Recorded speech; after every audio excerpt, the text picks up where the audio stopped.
Today on Owl Sports, we'll find out exactly who this Bernard Pierce fella is. And a preview of both Hoops teams as the season tips off. It's 11:11, so Dan, make a wish. My wish, Harrison. Owl Sports starts right now.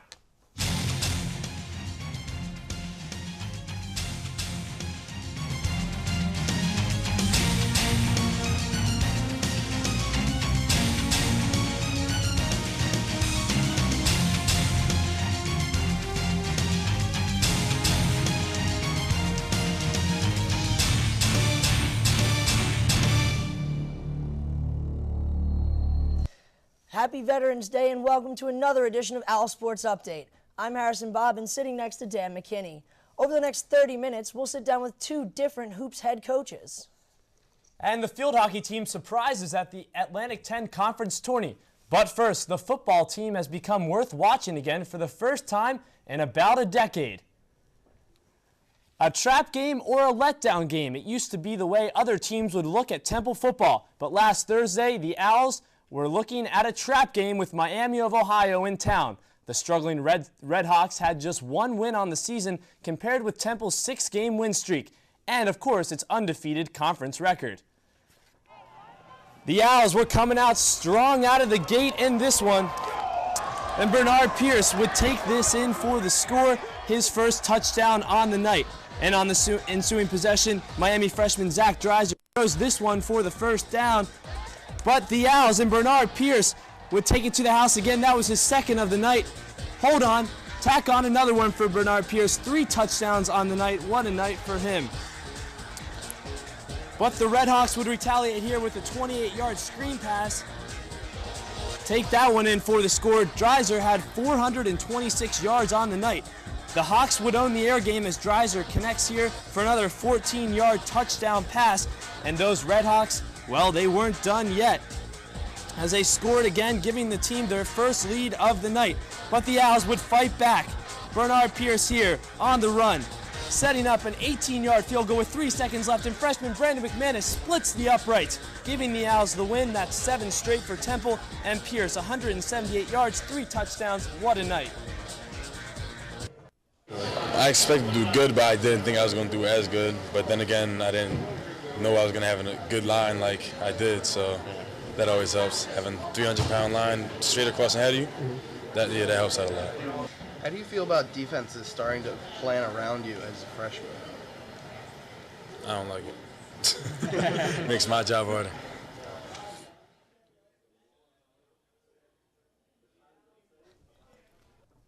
Temple's defense looks good, sure, and their special teams may be getting better every game, but the one guy in the backfield is quite obviously one of the main reasons they're winning every week. Statistically, Bernard Pierce is one of the top running backs in the country, but here on Temple's campus, Pierce is still an unknown. Our own Rudy Mezzi quickly finds that out.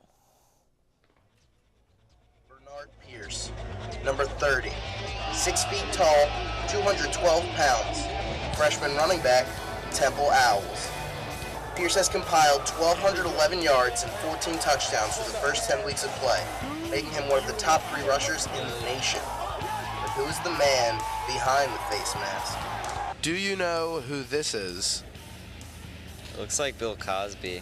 What if I show you this picture of him? Badass Bill Cosby. I think that's Michael Vick. Not at all. Don Knotts? I'm sorry, I really don't know. Is that Emmitt Smith? For the ones who do know him, however, they sure know a lot. Bernard Pierce. Correct. Do you know anything about him? He's Temple's running back. He's a freshman. According to ESPN, he's the 3rd leading rusher in the nation, and he's a top leading freshman. One of my good close friends I met at orientation. He's a really good football player. I think he's the main reason why we're winning right now. He's a true freshman. He's awesome. I think he's great. As Pierce continues to tear up defenses, he'll become more well-known on campus. He could be an All-American soon.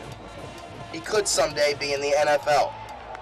Which begs the question, how bad do you want his jersey? Yeah, I'd take his jersey. But I want his jersey. Yeah, sure. I mean, not in a sexual way. If he's the one bringing spirit back to football for Temple University, then I wear his jersey.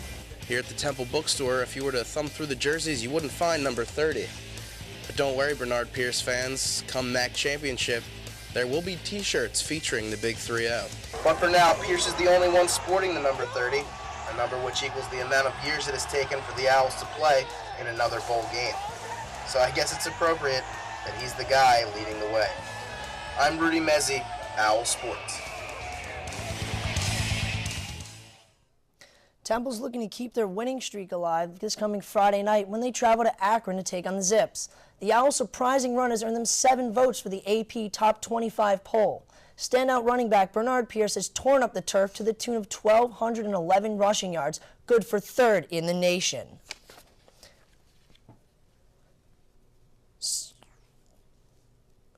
Senior Sharice Young of the Temple field hockey team has been named A10 Student Athlete of the Year for the 2nd consecutive year. She's the only Temple player ever to win this award. Young finished 2nd in the conference with 10 assists and carries around a 3.97 GPA. Senior Mandy Ruth, sophomore standout Bridget Settles, and freshman Taylor Muser also earned conference awards. On the field hockey team's season is over, 1 win short of a major goal.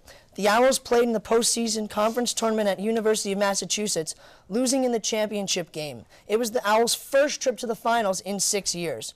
Temple defeated crosstown rival St. Joe's in the semifinals 3-0, but couldn't overcome the league's top seed Richmond Spiders in the finals as they were shut out 3-0. Temple ends its season at 13-8. What a great season for the field hockey team. Sunday, though, is typically a day reserved for hanging out on the couch to watch some football. But some local Philadelphia residents are spending their Sundays here on Temple's campus doing flips and tumbles. Here's Nina O'Terry. Getting local children off the streets and into the gym for over a decade now, the men's and women's gymnastic teams have been serving their community by opening their doors to the public by hosting a weekly open gym clinic. Providing coaching tips, spotting, and creating strong bonds with many individuals are just a few examples of what these students do to make this a great training atmosphere. This is a fundraising activity for the men and women's gymnastics team. Every week we have 4 male gymnasts and 4 women gymnasts come in and donate their time to coach.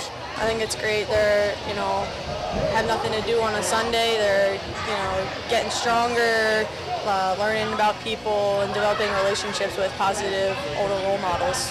It's a really good environment. You meet a lot of good people, and to be able to run it and make these kids laugh and make them have fun and understand that sports you can have a good time in sports, and that nothing needs to be taken too seriously. But if you enjoy it and you excel in it, then you should just keep doing it. I've learned a lot here, like my first backhand spring, and I just recently learned a glide kick here. I like it because everyone could teach you and help you do everything. It's just so fun. Most of the time, since this is the only place I have is concrete or grass, and I don't have the courage for some of the stuff out there. Actually, I came to this very clinic when I was younger, and I guess that's where, and I got my connection to Temple through this. I loved it, when I was 8, and I still love it now. From McGonigal Hall, I'm Nina O'Terry, Owl Sports. When we come back, we'll take you out on the court with both men's and women's basketball teams. And Rudy Mezzi will be joining us in the studio for Comfy with Dumpy, so stay tuned.